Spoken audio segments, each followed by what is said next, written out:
Hello, today I thought I would do a quick tutorial on blending colors, and then I'm going to add a little trick at the end that I thought I would share with you. I won't tell you what that is till we get there. But I'm using Copic markers, and I'm going to use three colors today. I'm going to use R39, R85, and R81. And we're going to shade and color the fabric on this dress. And this dress has a lot of potential because you can make lots of shadows, you can do folds, you can practice coloring in fabric folds, or you can keep it as simple as you want. But keeping in mind, this is how I do it, and some people like to start with the lighter color and put all the light color down and then go back and gradually get darker with your colors.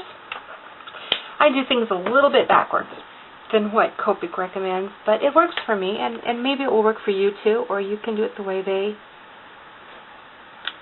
suggest. But anyway, I'm just adding some shading in here, keeping in mind that my darker colors are going to be where the shadow would fall, such as the collar. Under the collar there's a little shadow, and this fold of the arm. My light source is coming more from this direction, so I'm going to leave those spots lighter. And when you're going to blend a color with Copic markers, the lighter color that you use over the darker color is going to lighten the darker color. So if you take it too light, it will actually take the color away. If you do it, you just want to pick a number. Like this is an R85, and I'm going to go even lighter with an R81. It's just a few steps down, and as you can see, it's a lighter color.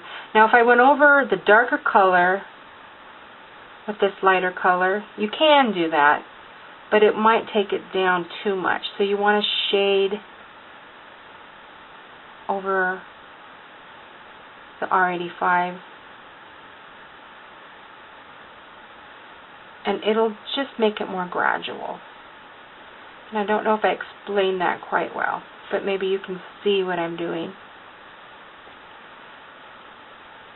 Just blending, adding in the color, and then you can go back and add more. And I don't want to spend too much time showing this example because there's something else I want to show you today. But I am going to blend a little bit more color of my middle shade in here just because I like the look of it. So I'm just going to quickly go over that.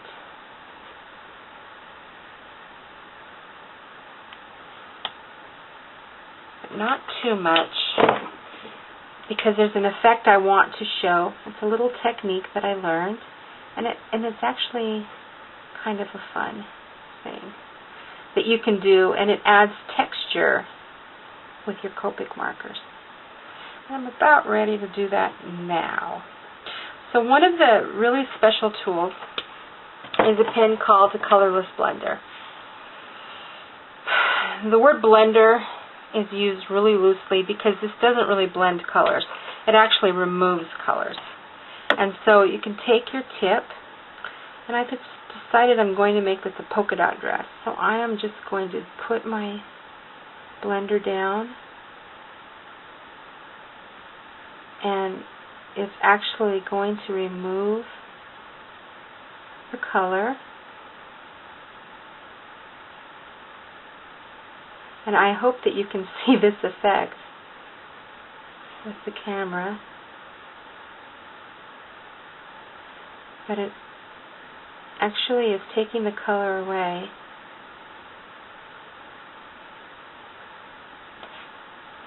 Leaving these little polka dots. You could do stripes,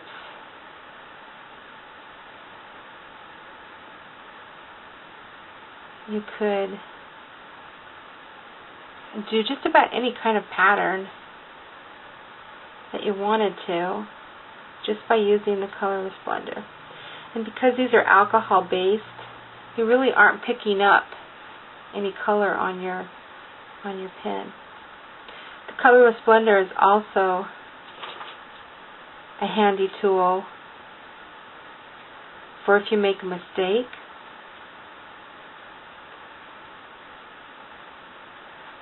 You can erase it with it.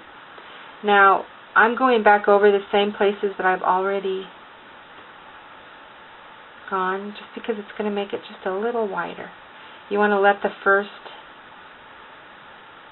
application dry just a minute, and then you can go right back over. You don't want to put it down while it's too wet, or it's just going to spread too much. It's too wet. But anyway, see those fun little polka dots that I just made. And it added some texture and some interest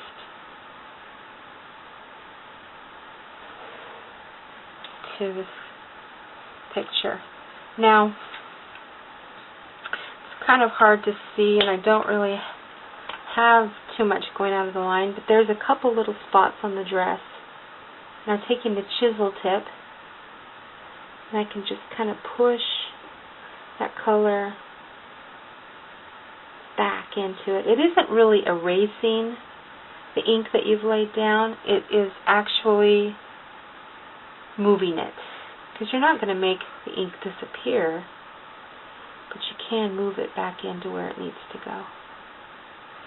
Anyway, that's a pretty simple little tip, and I just thought I would share it with you, and I want to encourage people to not be afraid of Copic markers. They're a lot of fun, and there are places that you can buy them where they're not as expensive.